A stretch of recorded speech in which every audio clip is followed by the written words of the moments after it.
because Alex Gunz also spoke along similar lines with regards to the power grids and what's needed. Alex Gunz is a fund manager from Heptagon Capital, and they're looking very much at the kind of the secondary AI plays, and he's picked a couple of stocks for us. So let's just take a listen to what Alex Gunz from Heptagon Capital has to say.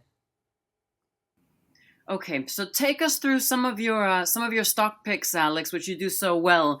I see you've got a company called Quanta Services highlighted as your first pick. So talk us through what they do, who they are, where you could get more information on them.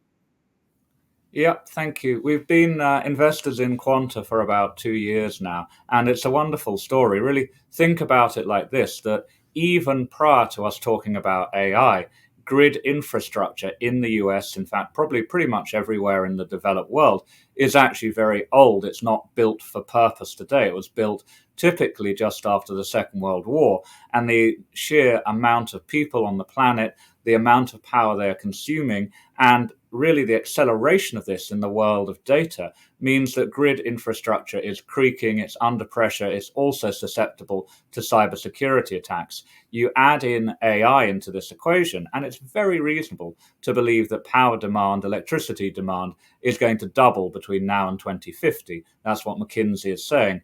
So this is really where a business like Quanta actually comes into the equation, and to our mind is absolutely critical. They are the largest installer of grid infrastructure in the United States. And so effectively, every time a piece of grid infrastructure needs upgrading, every time you're plugging in something new into the grid, like a new solar plant, for example, you probably need to go to Quanta. They've got very skilled engineers. They've got a huge backlog of business, about $30 billion at least, on my recollection, and that gives great visibility going forward. And in terms of the actual company, the time frame for some of these upgrades, do you know anything more about what we're looking at there? I think this is going to be a rolling program, Louisa. I mean, the backlog I sent speaks for itself. As we said, over $30 billion. That's equivalent to at least a year of forward revenues for this business. And effectively, every quarter, when you look at the operating data or the KPIs that this business releases, and it's very clear that that backlog is only heading in one direction. Okay, Alex, let's get your second pick, GXO Logistics. GXO Logistics, another wonderful business and a company we've been invested in since about the start of 23.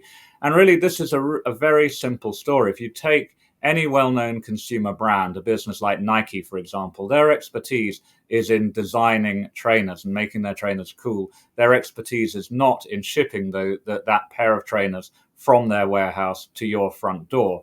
And typically, logistics accounts for about 3% of any business's operating costs. And yet the impact that bad logistics actually has on consumer experience is disproportionately high.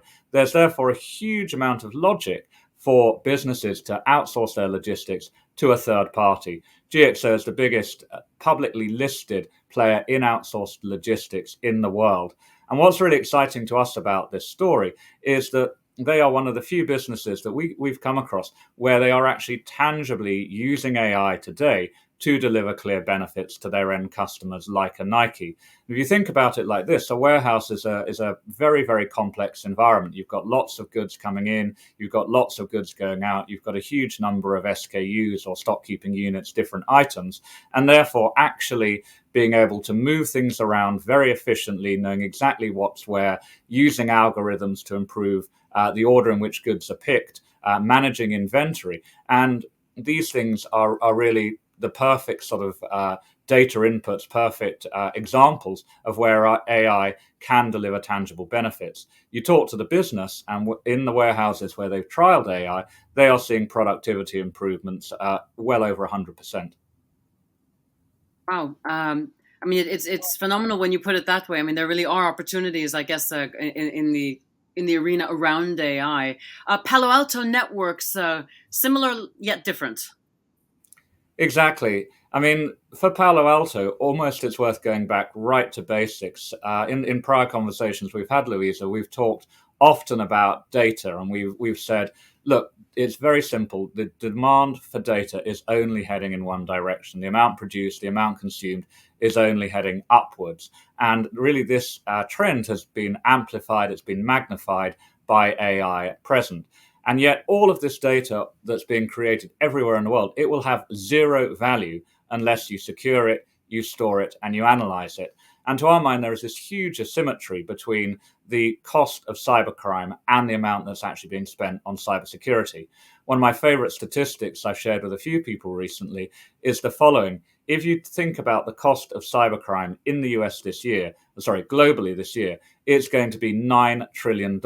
That's equivalent to a third of US GDP, or about 25 times Apple's revenue. So it's an absolutely huge figure. And yet, by contrast, the actual amount that's being spent on cybersecurity globally is about $300 billion.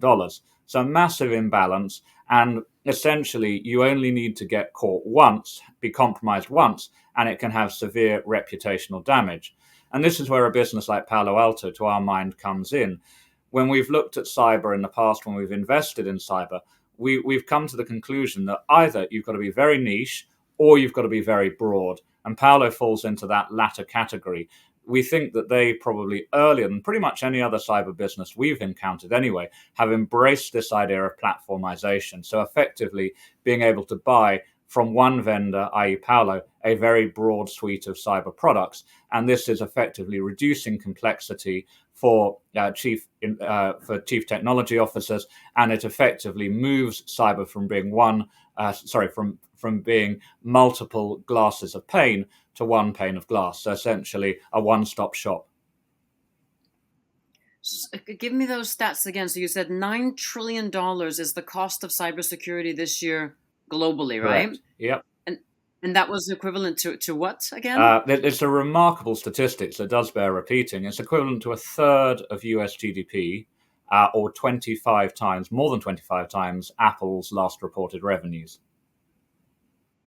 Okay, and that was Alex Gunz, fund manager from Heptagon Capital. And just for good measure, want to say that Heptagon Capital, they are an investor in Quanta Services, GXO Logistics, and Palo Alto Networks. But Alex doesn't have any personal direct ownership in these businesses, and Heptagon, they don't have any corporate relationships with these businesses either. So just for good measure.